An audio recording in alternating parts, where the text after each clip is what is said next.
Good morning. Thank you for joining me on this session in the language show. I will share my screen with you just so we can see that you have joined the right session. We will be talking today about putting ourselves in the shoes of an EAL learner, what those EAL learners might be feeling, what could be their thoughts when they first arrive in a new school, in a new country, and how can we best and most efficiently we can support them. Perhaps before we can start, we can introduce ourselves. I think we can introduce yourselves in the chat. Perhaps you can put your name, your role, your city and country, your school, primary or secondary. And if you'd like to have a little bit of fun, you can have a look at number 2, where you can, for every letter in your name, you can think of a language. For example, my name is Eva, but I will introduce myself a little bit later as well. So my name is Eva, and I have thought my first letter in my name is for Icelandic. It stands for Icelandic. For V, I thought of Vietnamese. For A, I thought of Albanian. It took me a little bit of time to think of a language starting with I, so I had to Google. So if you'd like to introduce yourselves in the chat as in that way, so please feel free. Okay, it will be lovely to see that. So a little bit about me, perhaps. So my name is Eva. I'm an EAL specialist and a EAL teacher. I work with Learning Village at Across Cultures, and I have just about 18 years of experience teaching, leading, managing the coordination for EAL provision and EAL learners in many primary and secondary schools in London. I used to teach English as a foreign language in Bulgaria, which is my home country, and I used to teach German language as a modern foreign language as well in Bulgaria and in London as well. I'm really passionate about multilingualism, supporting EAL learners and languages in general. I am EAL myself and very much EAL. Because English is my 4th language after I have studied it after Bulgarian, Russian and German, so I can empathize with those EAL learners. As I mentioned, I'm an EAL specialist with Learning Village, and Learning Village is a blended resource platform for supporting EAL learners from beginner to intermediate levels of proficiency in English. Learning Village uses images as the language of instruction. We are image-based, and we support all 4 language skills of reading, writing, listening, and speaking. You can use Learning Village to support your EAL learners, to support your class teachers and subject teachers, and in fact, the whole school community by encouraging independent learning, small groups teaching, and differentiation in class. I will put in the chat 2 links where you can, if you'd like to register for a free trial with Learning Village, we can help organize a demonstration. And we also have lots of free printable, downloadable resources to support your EAL learners. And I will put the link for that in the chat as well, if you'd like to have a look at our printable resources to support your EAL learners. Excellent. Moving on. Okay, we offer access to lots of webinars and courses, and I have put the links here to some of our webinars for secondary schools on the 22nd of November and for primary schools on the 23rd of November, where those webinars will give you an introduction to the world of Learning Village and how the program and the platform operates and how it can best support the learners, EAL learners, teachers, and the whole school community. And also we are organizing an open to all webinar on strategies to supporting EAL learners with reading skills, especially. That one is on the 11th of January. The links are on the slides. I will be referring to those later. And also, again, links to our free trial with the Learning Village and also some of our free resources. So today we will talk about who are our EAL learners, what challenges and difficulties they might be facing, and how we can best support them with strategies and resources.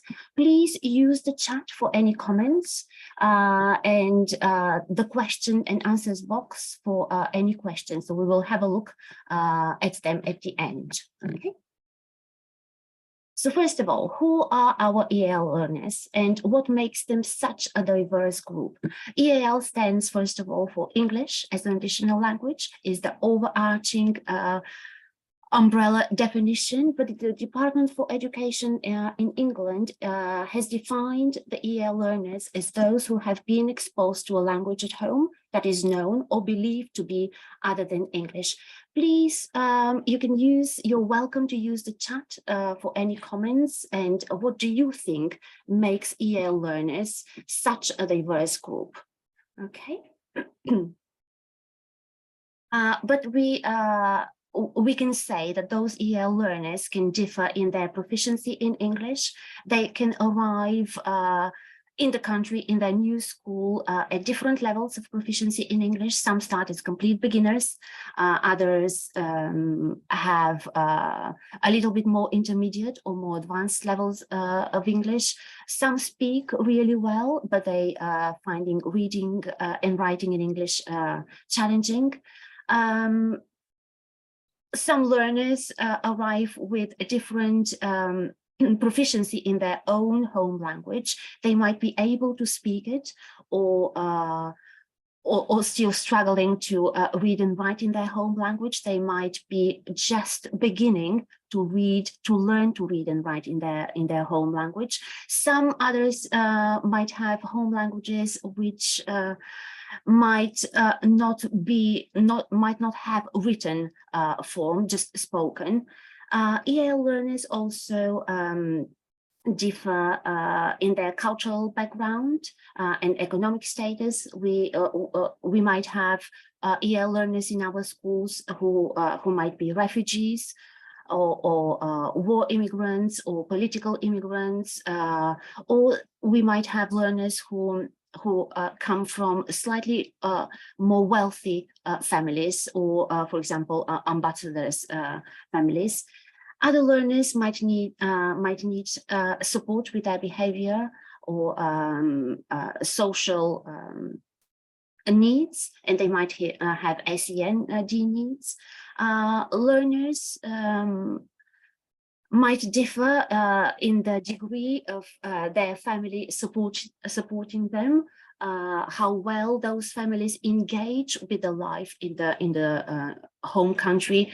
Do they go to trips? Do they visit museums? Do they try to make friends outside their own community?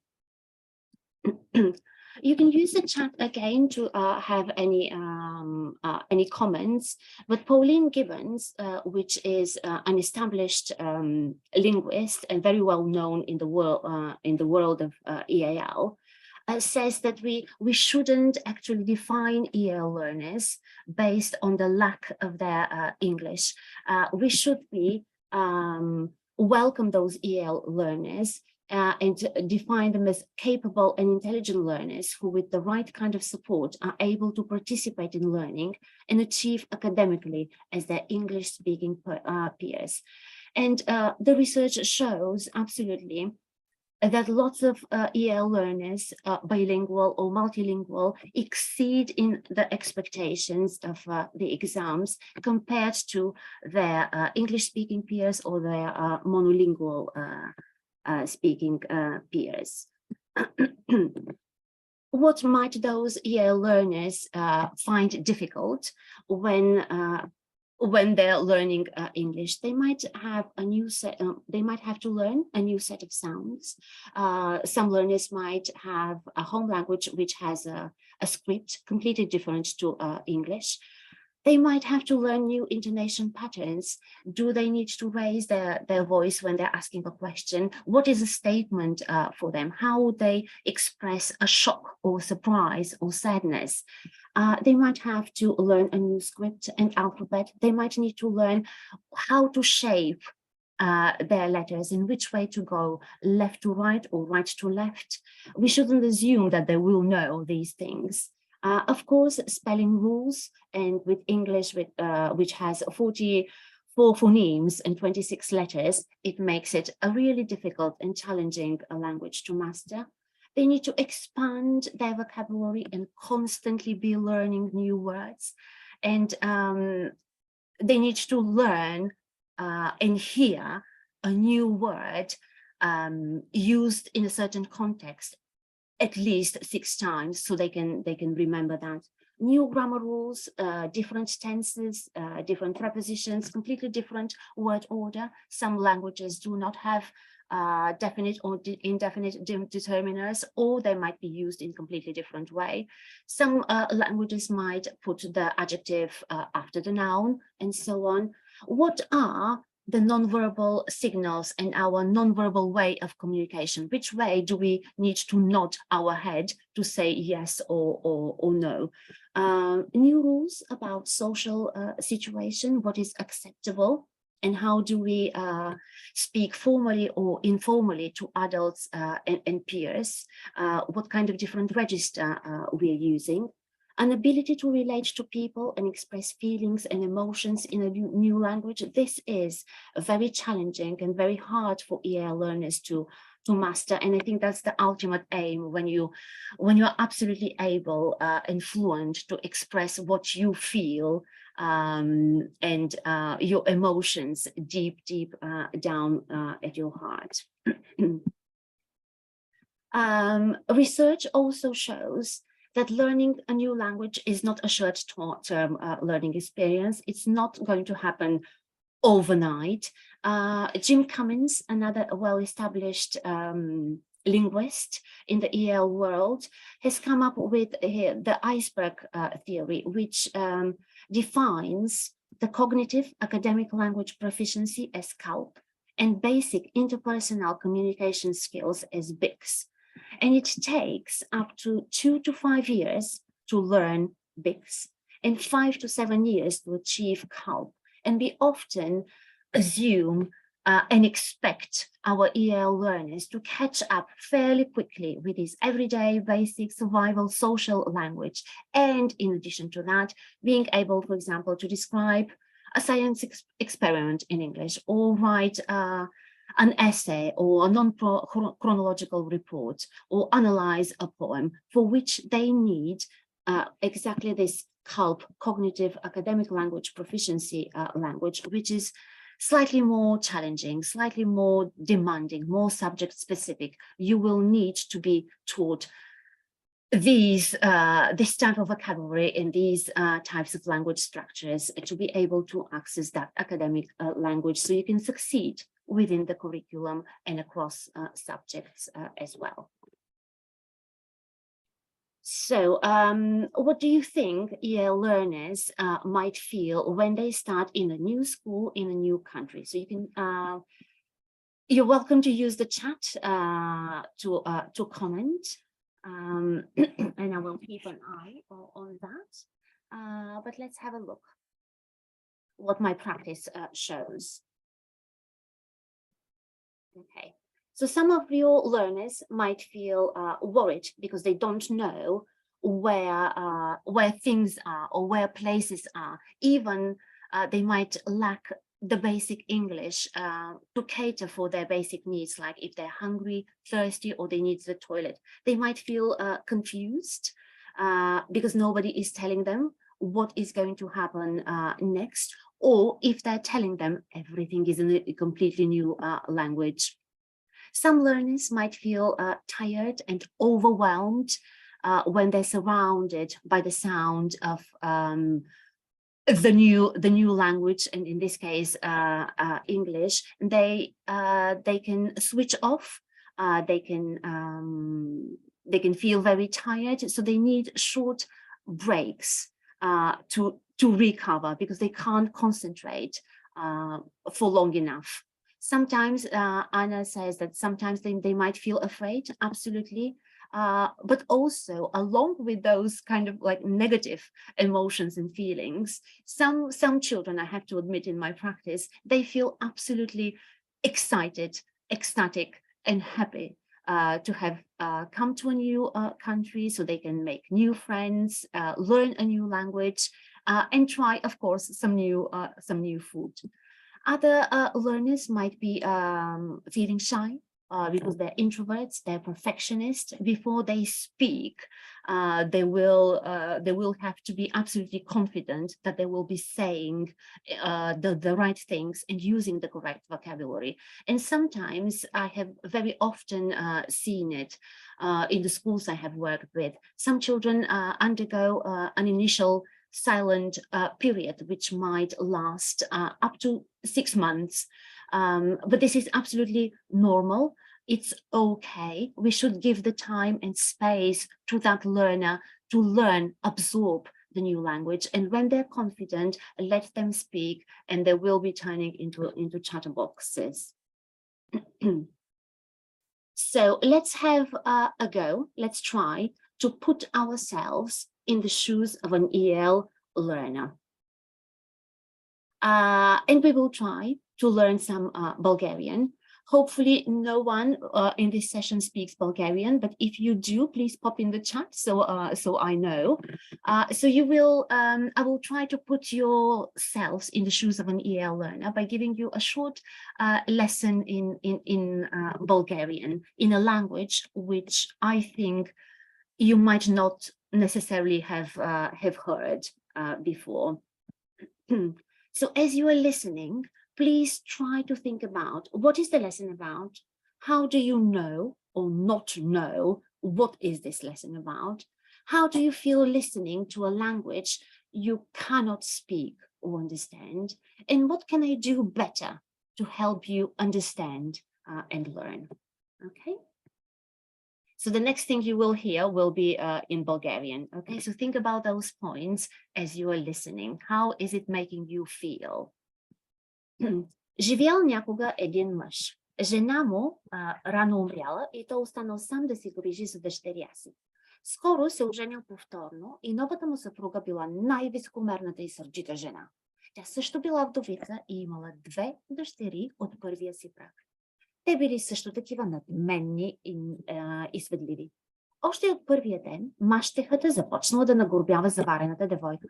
Давала им най-фърцеливите дрехи, най-малко храна, а и възлагала най-тежката работа. Момичето спяло на тавана върху сламена постелка, а сестрите й живеели в топли и светли стаи и спели на чисти, меки легла. Като свършило възложената му работа, горкото момиче сядало да се стопли при камината, до съндъчето с пелпелка, и затова всичко ги наричали Пепеляшка. Пепеляшка търпеливо, ден след ден, понасяла всички обиди и не се оплаквала. Okay, so that was the end. All right. So I think someone said it sounds like a Cinderella story. Hannah White says it sounds incredibly fast, not sure whether you're reading or explaining.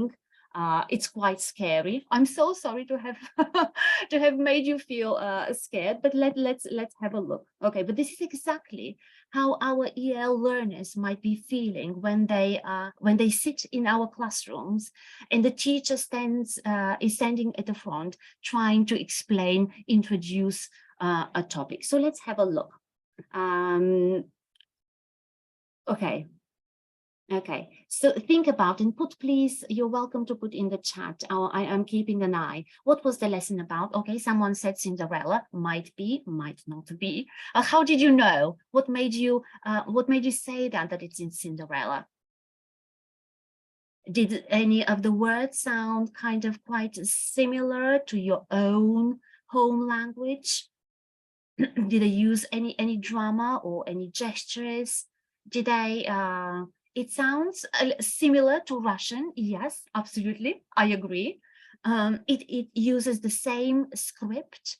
So even if you speak Russian, for example, but you don't speak Bulgarian, you might be able to identify certain sounds, letters, even certain words. So you are kind of relying on your home language. Anna Nunes is felt lost. Gestures, I tried to use a few gestures, but not too much. That was deliberate. Okay, the content, I just showed you like a long paragraph.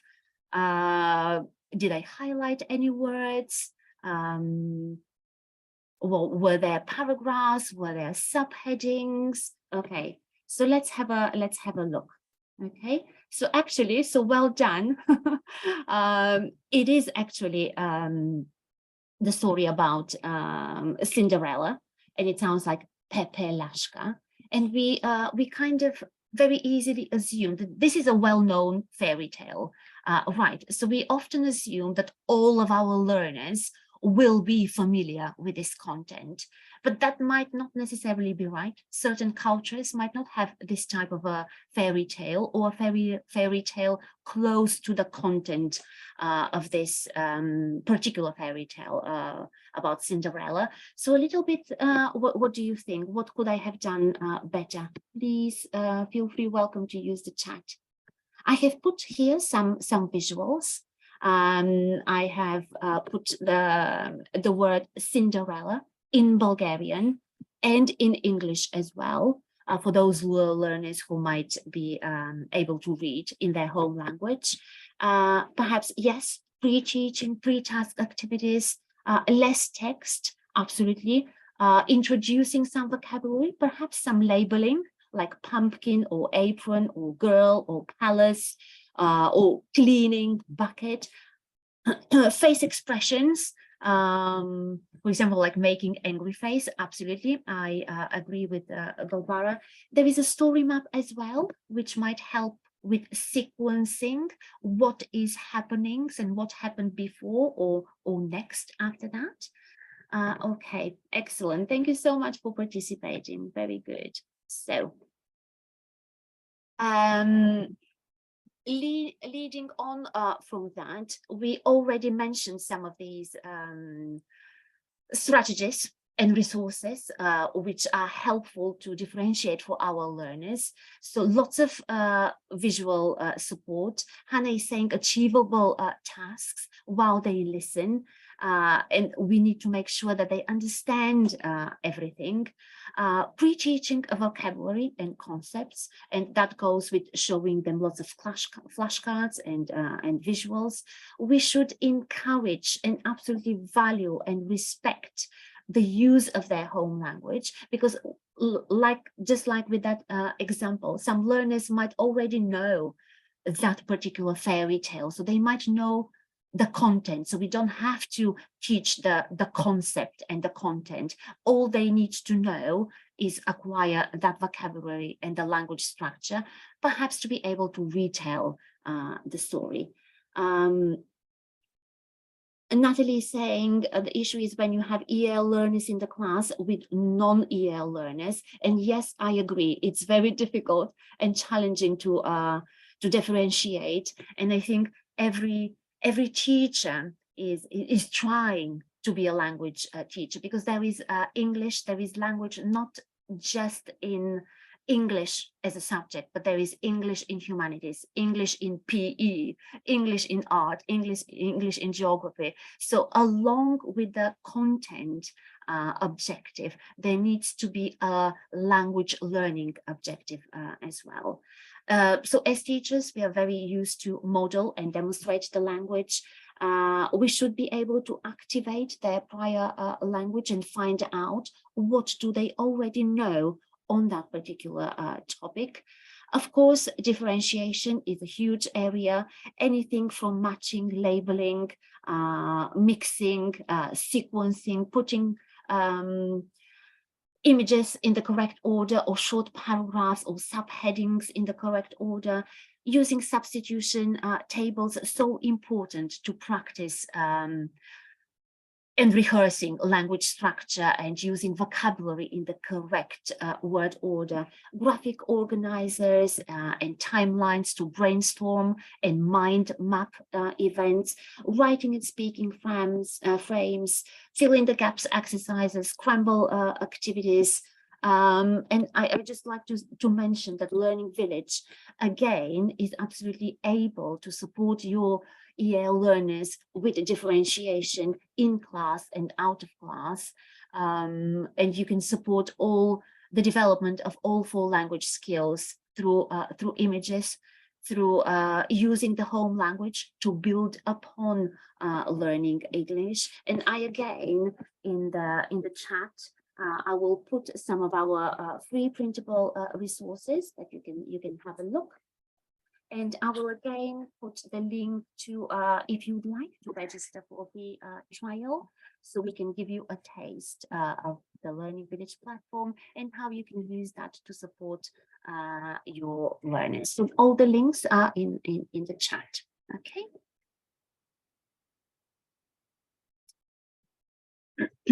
So, according to research, and according to Noam Chomsky, who is a well-known and established linguist, again, a language is not just words, it's a culture, a tradition, a unification of a community, a whole history that creates what a community is. It's all embodied in a language. So when we are learning a language, it's not just about the learning of a language. It's about learning about the tradition, about the history, about the food, about the religions.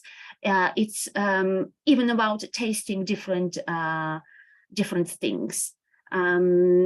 Best practice shows that EAL learners learn to use language and use language to learn, and that goes really well with what I have mentioned before. We need to offer EAL learners opportunities to learn the content and learn the language that goes with the content as well. And the content learning and language learning, they need to be integrated into our teaching. And every lesson should be a language lesson, and all teachers should be language teachers. Okay, I think someone is saying that they didn't get the links. I will put them again. Have a look. So this is to register for our free trial and some of our free printable resources over here. Just 1 second. And if you could let me know if the link works and if you can see them. Is that okay? Excellent. So I put a link in the chat box to everyone. So hopefully everyone can see it, to register for free trial with our Learning Village platform, which offers support through images to support EAL learners and class teachers with independent learning, small groups, out of class interventions, out of class, and also differentiation in class. And if you'd like to register for free trial, you're more than welcome. You even might get me for your free trial. Okay, so let's have a look at the next slide. The next slide is, if you have questions or any comments, please do feel free to put some questions in the questions and answers chat box. And I will have a look when I find it. And I don't know. Oh, okay. Questions and answers. No one, okay, has posted any questions or answers, and that is okay. Hopefully you have found the session to be beneficial and helpful. Yes, I will leave you with this slide where you've got the links for free trial and free EAL resources with the Learning Village platform, and also links to some of our webinars and courses to introduce you how Learning Village works and operates and what the benefits are, and another webinar on the 11th of January on strategies to support EAL learners with reading skills. Okay, if there are no questions, let me check again, no questions. So thank you very much. If you have any comments, please feel free to put them in the chat box, or any questions in the Q&A box. But apart from that, if not, then I wish you to enjoy the rest of the talks on the language show, and take care. Bye-bye. Thank you. Thank you so much for attending the session. Thank you. Take care.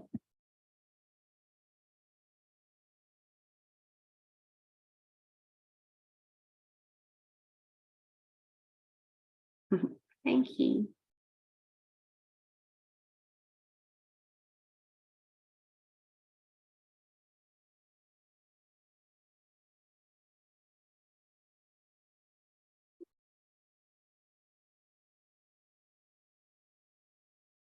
Bye-bye.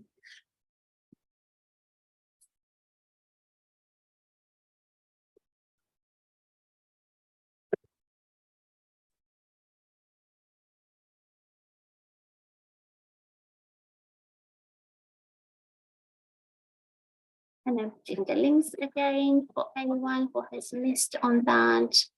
Register for free trial and the link to our free resources. Thank you.